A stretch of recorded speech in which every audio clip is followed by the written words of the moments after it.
You recording? Holding. There's no light. Neither one of the lights are on. Let's take one. Documentary. Thanks.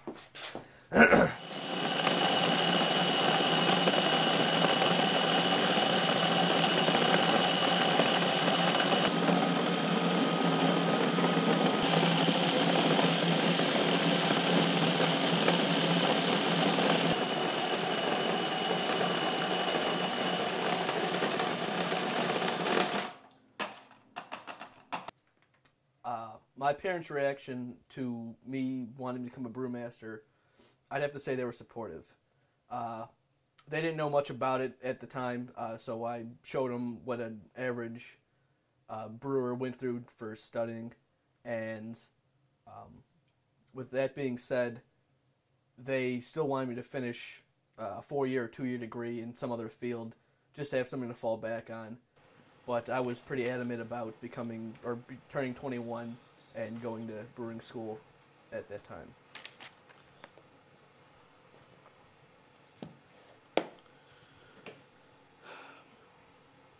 I brew with my father. As a matter of fact, I bought him our first kit for for Father's Day a few years back, and after a few batches of beer, I really kind of took over the whole process. I was researching the recipes and finding all the ingredients, and he helps me out during the day during the brew day, which wouldn't be brewing alone is pretty difficult because several things had to be going on at the same time to make a good beer.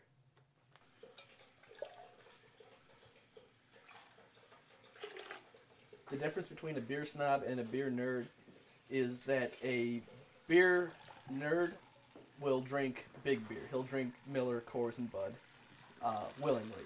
A beer snob will refuse those beers. And if anyone ever offers you a free beer, the rule is you take it. Because it's just being polite. If you offer a beer snob a Miller Lite, they'll refuse it because they want something better.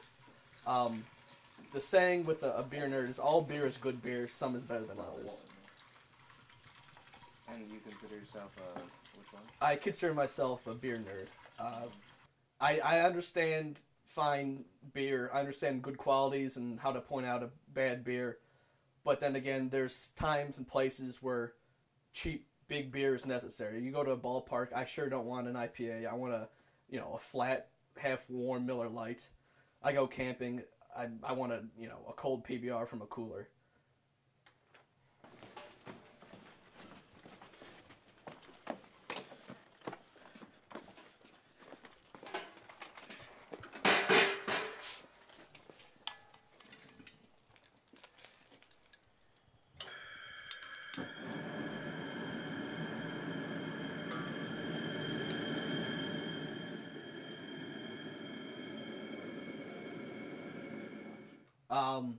Do I ever just get in disagreements with my dad about brewing?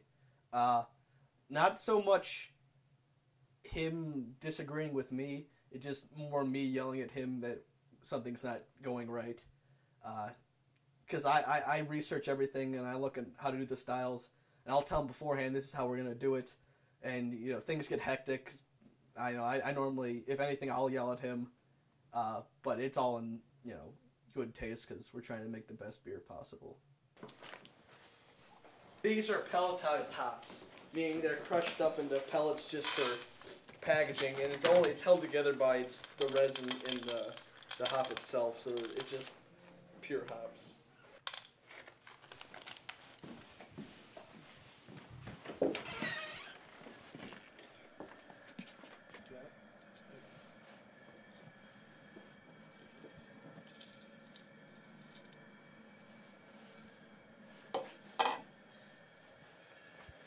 I want to turn up the heat a little. The roar died.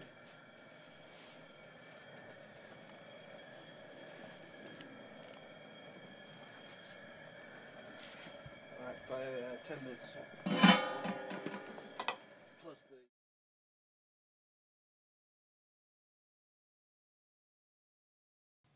the Drunken Monk competition is a competition started by the Urban Grains of Nave, which is a Chicago Western Suburbs brewing club.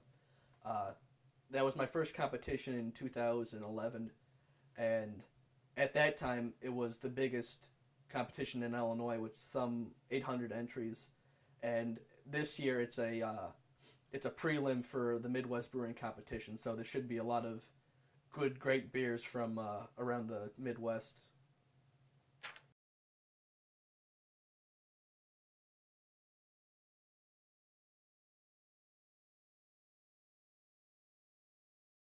Drunken Monk Challenge in 2011 was my first competition.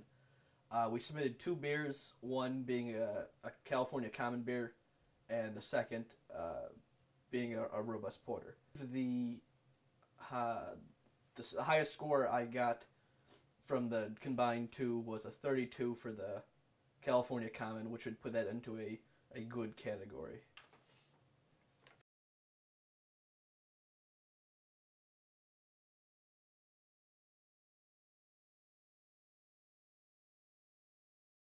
I've never won a competition.